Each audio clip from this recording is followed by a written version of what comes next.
Hello student, welcome to my YouTube channel सिर्फ botany classes.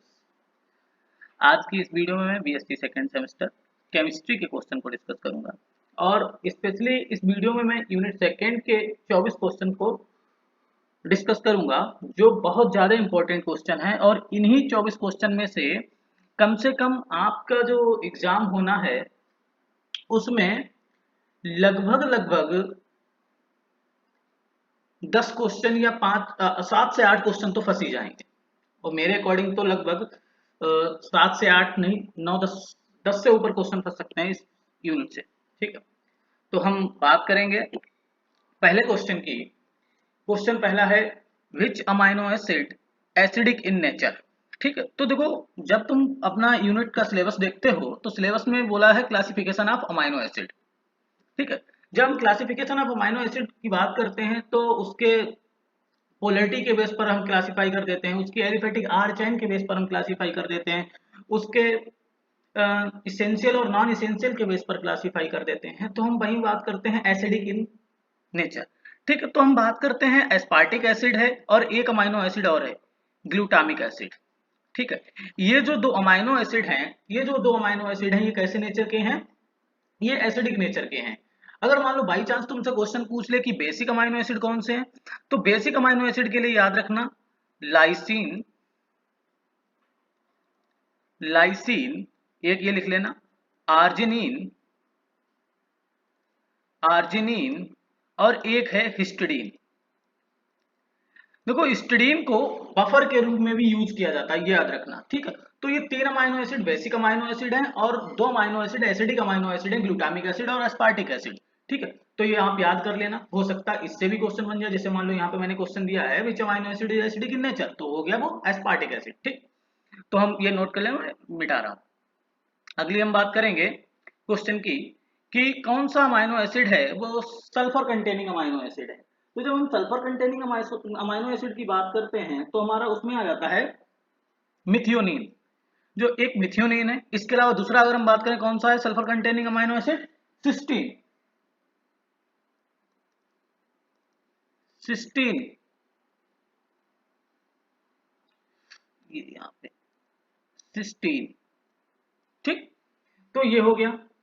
ये दो अमाइनो एसिड हमारे कैसे हैं? सल्फर कंटेनिंग अमाइनो एसिड है, ये भी याद कर लेना। अगला क्वेश्चन है question number 3, which amino acid is aromatic. Aromatic amino acid की जब हम बात करते हैं तो हमारा एक फिनाइल एनालिन हो गया, एक ट्रिप्टोफैन हो गया और टायरोसिन, ये 3 अमाइनो एसिड है। देखो एक फिनाइल एनालिन हो गया, इसके बाद और याद करने वाली क्या बात है,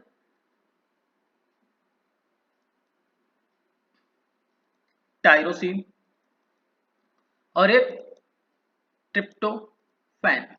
ये 3 अमाइनो एसिड हैं, ये कैसे हैं? एरोमेटिक अमाइनो एसिड हैं। और इसमें पूछा क्या है कि विच अमाइनो एसिड इज एरोमेटिक, तो एक तो फिनाइल एलानिन हो गया और दो कौन से? Tyrosine and tryptophan. तो यहाँ पे राइट आंसर क्या हो जाएगा हमारा? यहाँ पर राइट आंसर हो जाएगा फिनाइल एलानिन। ठीक है, अब यहाँ पर क्या होता है, जो एरोमेटिक अमाइनो एसिड होते हैं वो यूवी लाइट को भी एब्जॉर्ब करते हैं।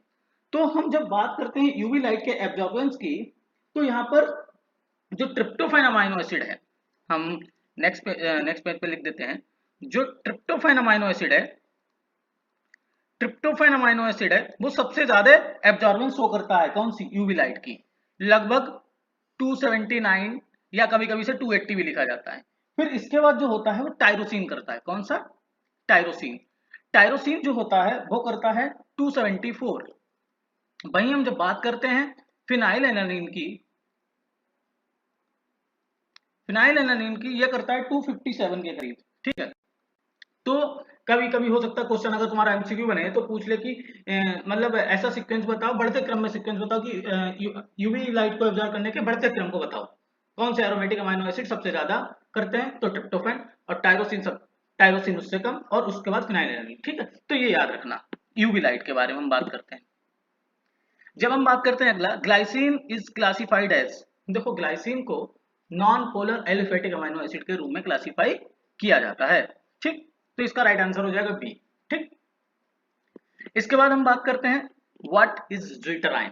देखो ज्यूटराइन समझने के लिए सबसे पहले हम मान लो एक अमाइनो एसिड का स्ट्रक्चर लेके चल रहे हैं। ठीक, देखो मैं कोशिश कर रहा हूँ समझाने की जिससे वीडियो हो सकती है लंबी हो जाए और आप लोग समझ भी सको, जिससे आप अगर क्वेश्चन अदर तरह से आए तो आप बना सकें। देखो अमाइनो एसिड का जो कॉमन स्ट्रक्चर होता है वो होता है NH3 positive, C alpha, R group, H और COOH। ठीक, ये अमाइनो एसिड का स्ट्रक्चर हो गया। ठीक, और R यहाँ पे होती है एलिफेटिक R चेन।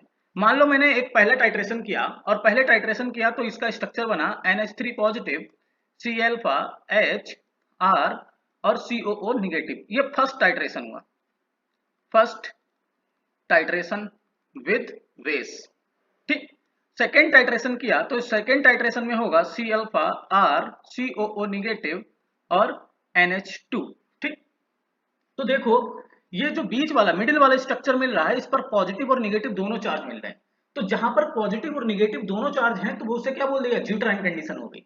ये क्या है, इसकी ज्यूट्राइन कंडीशन होगी। ठीक है, तो जब हम यहाँ पर पहले जब पीएच डालते हैं तो जहां पर टाइट्रेट करते हैं तो ये जो वैल्यू होती है इसे बोलते हैं pK1 वैल्यू और इसे बोलते हैं pK2 वैल्यू, pK2 वैल्यू। ठीक, अब देखो जो ज्यूट्राइन कंडीशन होती है तो ज्यूट्राइन कंडीशन पे ही हम निकालते हैं पीआई वैल्यू। पीआई वैल्यू क्या होती है, pK1 प्लस pK2 अपॉन 2। ये पीआई निकाले, मतलब पीआई बोले तो आइसोइलेक्ट्रिक पॉइंट। तो यहाँ पर समझने की कंफ्यूजन नहीं करना है अपने आप को। ज्यूट्राइन कंडीशन जो होती है, ज्यूट्राइन कंडीशन पर प्लस और निगेटिव चार्ज होते हैं अमाइनो एसिड के ऊपर, और दूसरी कंडीशन हम जब बात करते हैं तो वहीं पर हमारा क्या होता है, आइसोइलेक्ट्रिक पॉइंट होता है। आइसोइलेक्ट्रिक पॉइंट वह पॉइंट होता है जहां पर नेट जो इलेक्ट्रिक चार्ज होता है, नेट इलेक्ट्रिक चार्ज, यहां पर लिख लेना, नेट इलेक्ट्रिक चार्ज।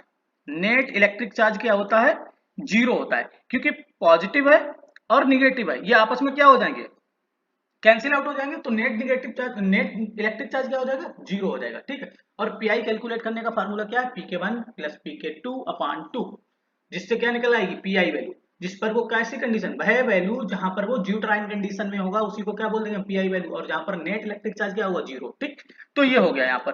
तो पूछा है zwitterion form of amino acid exist at, zwitterion form कहां पे बनती है, आइसोइलेक्ट्रिक पॉइंट पर बनती है, अभी मैंने तुमको डिस्कस करके बताया। ठीक, अब यहाँ पर पूछ लिया isoelectric point of glycine is approximately. अब मुझे किसी भी अमाइनो एसिड का अगर आइसोइलेक्ट्रिक पॉइंट निकालना है तो उसकी हमें पीके वैल्यू पता होनी चाहिए। ठीक है, तो अगर हम बात करें ग्लाइसिन की pK1 वैल्यू जो होती है वो समथिंग 2.34 होती है। कितनी होती है, pK1 वैल्यू। और हम pK2 वैल्यू की बात करें तो इसकी जो होती है pK2 वैल्यू वो होती है 9.6 समथिंग।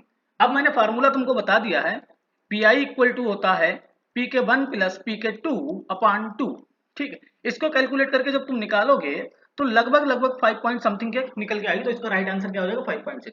तो इसी तरह से आप अगर मान लो किसी और अमाइनो एसिड की आएगी तो इसके लिए आप क्या कर सकते हैं, इंटरनेट पर जाएंगे, गूगल पर जाएंगे, गूगल पर जाकर आप अमाइनो एसिड की आइसोइलेक्ट्रिक पॉइंट या मतलब बोल सकते हैं कि pK1 वैल्यू वाली टेबल निकाल के दे दे, तो वो आपको एक pK1 pK2 सभी अमाइनो एसिड की वैल्यू दे देगा। ठीक, भाई हम क्वेश्चन नंबर 7 की बात करते हैं। The primary structure of protein is, जो प्राइमरी स्ट्रक्चर होता है प्रोटीन का, कॉमन सीक्वेंस होता है, किसका, अमाइनो एसिड्स का सीक्वेंस होता है, उसे क्या बोल दिया जाता है, sequence of amino acid is primary structure of protein. ठीक, अब अगला क्वेश्चन की हम बात करते हैं। अगला क्वेश्चन है कि tertiary structure of is stabilised by, जो टर्सरी स्ट्रक्चर होता है वो हाइड्रोजन बॉन्ड के द्वारा भी स्टेबलाइज होता है, आयनिक बॉन्ड के द्वारा, डाइसल्फाइड बॉन्ड के भी द्वारा स्टेबलाइज होता है। इस तो हाइड्रोफोबिक इंटरेक्शंस भी वहां पर होते हैं, लेकिन यहाँ पर दिया नहीं ऑप्शन में, तो राइट आंसर इसका हो जाएगा ऑल ऑफ द अबव। ठीक, अगला क्वेश्चन है क्वेश्चन नंबर 9, हीमोग्लोबिन एग्जिबिट विच प्रोटीन स्ट्रक्चर। तो जो हीमोग्लोबिन होता है वो क्वार्टनरी स्ट्रक्चर में एग्जिबिट करता है। अच्छा, क्वार्टनरी स्ट्रक्चर क्या होता है, जब मतलब हम बात करें, मान लो टर्सरी स्ट्रक्चर, जैसे मान लो एक ये टर्सरी स्ट्रक्चर है और ये अलग टर्सरी स्ट्रक्चर है, अब ये दोनों आपस में जब जुड़ जाएं तो ये कैसा स्ट्रक्चर बन जाएगा, क्वार्टनरी स्ट्रक्चर बन जाएगा। ठीक है, तो क्वार्टनरी स्ट्रक्चर क्या होता है, जब टू डिफरेंट फोल्डिंग आपस में ज्वाइंट होती है तो उसे क्या बोल देते हैं, क्वार्टनरी स्ट्रक्चर बोल देते हैं। ठीक, इसके बाद हम नेक्स्ट क्वेश्चन की बात करेंगे। Peptide bond is a type of, जो पेप्टाइड बॉन्ड होता है, जैसे हमने अभी तुमको बताया था, दो अमाइनो एसिड हैं, दो अमाइनो एसिड में स्ट्रक्चर हमने बताया था NH3 पॉजिटिव, CR, और यहाँ पर क्या है, ये H होता है और यहाँ पर COOH होता है। अब मान लो हमें दो अमाइनो एसिड के बीच पेप्टाइड बॉन्ड बना है, तो हम क्या करेंगे, यहाँ पर प्लस दूसरा अमाइनो एसिड लगाएंगे, NH3 पॉजिटिव, CHR COOH। ठीक, अब यहाँ से क्या होगा, एक H और यहाँ से OH और यहाँ से एक H निकलेगा, वाटर बाहर निकल जाएगा और बनेगा क्या, NH3 positive C R H C double bond O और यहाँ पर N H C alpha C O O H और यहाँ पर आर और यहाँ पर एच। तो ये जो बॉन्ड बना है, ये जो प्लेनर बॉन्ड बना है, प्लेन में एक ये प्लेनर बॉन्ड होता है, पेप्टाइड बॉन्ड जो होता है प्लेनर बॉन्ड, ये वाला जो बॉन्ड है ये क्या कैसा बॉन्ड है, पेप्टाइड बॉन्ड है। और जो पेप्टाइड बॉन्ड होता है वो क्या होता है, अगर मान लो पूछ ले पेप्टाइड बॉन्ड क्या होता है, तो सीएन के बीच जो बॉन्ड होता है वो क्या होता है, पेप्टाइड बॉन्ड होता है। ठीक, तो जो पेप्टाइड बॉन्ड होता है वो कैसा होता है, उसके दो कैरेक्टर हैं, एक तो ये डबल पार्शियल डबल बॉन्ड होता है, पार्शियल डबल बॉन्ड होता है, ये भी क्वेश्चन में आ सकता है। कैसा बॉन्ड होता है, ये पार्शियल डबल बॉन्ड होता है। और पेप्टाइड बॉन्ड में लिंकेज कैसी होती है, एमाइड लिंकेज होती है। कैसी लिंकेज होती है, एमाइड लिंकेज होती है। और अगला क्वेश्चन और क्या हो सकता है, कैसा बॉन्ड है, ये कोवैलेंट बॉन्ड है। ठीक, तो यहाँ पर हम देख सकते हैं peptide bond is a covalent bond. और दूसरा पॉइंट यहाँ पर क्या नोट करोगे, ये पार्शियल डबल बॉन्ड होता है। कैसा होता है, पार्शियल डबल बॉन्ड होता है। और कैसा होता है, पार्शियल डबल बॉन्ड के साथ हमने अभी क्या बताया था आपको कि यहाँ पर जो लिंकेज कैसी होती है, लिंकेज की जब हम बात करते हैं तो एमाइड लिंकेज होती है, एमाइड लिंकेज। ठीक है, तो ये याद रखना, यहां से भी क्वेश्चन बन सकता है। अगला पूछा है डीएनएफबी रीजेंट इज यूज्ड इन। जब हम डीएनएफबी रीजेंट की बात करते हैं तो डीएनएफबी रीजेंट जो होता है वन फ्लोरो डाई नाइट्रोबेंजीन जो होता है वो रीजेंट हमारा यूज होता है किसके लिए, एन टर्मिनल एनालिसिस के लिए यूज होता है। तो राइट आंसर हमारा बी हो जाएगा। क्वेश्चन नंबर 12 की बात करें, Edman degradation is use to determine, ये भी एन टर्मिनल अमाइनो एसिड को डिटरमाइन के लिए यूज किया जाता है। अगला क्वेश्चन है question number 13, which enzyme use to determine the C terminal residues. तो हम बात करेंगे कार्बोक्सीपेप्टाइडेज जो होता है वो सी टर्मिनल को डिटरमाइन करता है। ठीक है, इसके बाद अगला क्वेश्चन है question number 13, denaturation of protein lead to loss of. जो डीनेचुरेशन ऑफ प्रोटीन होता है वो प्रोटीन के सेकेंडरी और टर्शियरी स्ट्रक्चर जब लॉस होता है तो उसे हम डीनेचुरेशन बोलते हैं। ठीक, अगला है क्वेश्चन नंबर 15, कॉमन डीनेचुरेंट इंक्लूड्स। देखो एसडीएस का भी यूज किया जाता है, सोडियम डोडोसल्फाइड। ठीक, इसके बाद यूरिया का भी यूज किया जाता है, हीट से भी हम प्रोटीन को डीनेचर कर सकते हैं। तो राइट आंसर हमारा क्या हो जाएगा, all of the above. Question number 16 की बात करें, एंजाइम आर, एंजाइम क्या होते हैं, प्रोटीन। तो यहाँ पर एक क्वेश्चन और बन सकता है कि कौन सा एंजाइम है, तो हम बात करेंगे एक्सेप्ट राइबोजाइम। राइबोजाइम को छोड़कर जितने एंजाइम है वो कैसे हैं, प्रोटीन है। ठीक है, तो राइट आंसर इसका क्या है, प्रोटीन। यहाँ पे lock key model was proposed by Fischer, Emil Fischer ने लॉक की मॉडल दिया था। कॉस्टलैंड ने क्या दिया, तो यहाँ से ये क्वेश्चन पूछ सकते हैं, कॉस्टलैंड ने जो दिया था वो दिया था induce fit model of enzyme. Induce fit model एक एंजाइम का था, वो कॉस्टलैंड ने दिया था। लॉक की मॉडल जो दिया था वो फिशर ने दिया था। वॉटसन जो थे, वॉटसन ने हमारा डबल हेलिकल मॉडल बताया था। तो ये यहाँ पर याद रखने वाली चीजें हैं। अगला क्वेश्चन, हम क्वेश्चन नंबर 18 की जब बात करते हैं, क्वेश्चन नंबर 18 बोलता है कॉम्पिटेटिव इनहिबिशन अकर्स व्हेन। जो कॉम्पिटेटिव में से हमें लग रहा है कि यहाँ पे सिलेबस में इनहिबिशन है नहीं, लेकिन मुझे लग रहा है कि ये क्वेश्चन बन सकता है। तो कॉम्पिटेटिव इनहिबिशन जो होता है, इनहिबिटर जो होता है कॉम्पिटेटिव में, जैसे हम बात करते हैं कंपटीशन की, तो कंपटीशन क्या होता है, दो जब कोई एक सेम एग्जाम होता है उनके बीच जब सेम एग्जाम की प्रिपरेशन करने वाले स्टूडेंट कंपीट करते हैं, तो यहाँ पर क्या होता है, जो इनहिबिटर होता है, जो किसी रिएक्शन को इनहिबिट करने वाला होता है, वो सबस्ट्रेट की तरह ही रिजेंबल करता है। तो राइट आंसर इसका हो जाएगा C. Enzyme active site is formed by, जो एंजाइम की एक्टिव साइट होती है वो स्पेसिफिक अमाइनो एसिड के द्वारा बनी हुई होती है। The function of an enzyme is, देखो एंजाइम का जो फंक्शन होता है किसी भी रिएक्शन को रेट को चेंज करता है। एंजाइम, ये याद रखना, एंजाइम इक्विलिब्रियम पे रिएक्शन को नहीं ले जाता है। एंजाइम हमेशा रिएक्शन को क्या करता है, उसके रेट को चेंज करता है, उसके रेट को चेंज करता है। तो राइट आंसर क्या हो जाएगा उसका बी। हम बात करते हैं अगला question, question number 21, the came of an enzyme. Enzyme में केम क्या होता है, देखो एक होती है माइकलिस मेंटन इक्वेशन। कौन सी इक्वेशन हम बात करेंगे, माइकलिस मेंटन इक्वेशन। ठीक, जब हम माइकलिस मेंटन इक्वेशन की बात करते हैं तो वहां पर होता क्या है कि एक होता है सबस्ट्रेट कंसंट्रेशन और एक होती है हमारी वेलोसिटी। वेलोसिटी और सबस्ट्रेट कंसंट्रेशन को जब हम देखते हैं,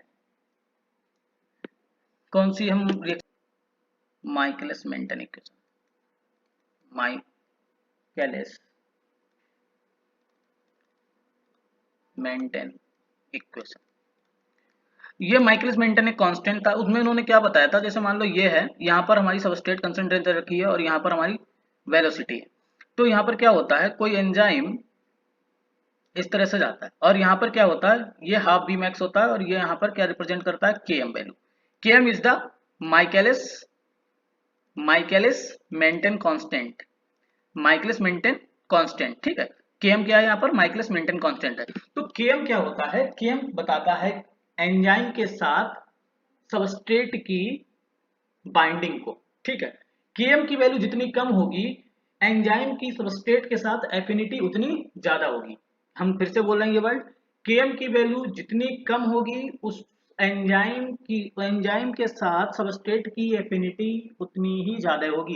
केएम की वैल्यू अगर ज्यादा होगी, दैट मीन्स एंजाइम के साथ सबस्ट्रेट की एफिनिटी कम है।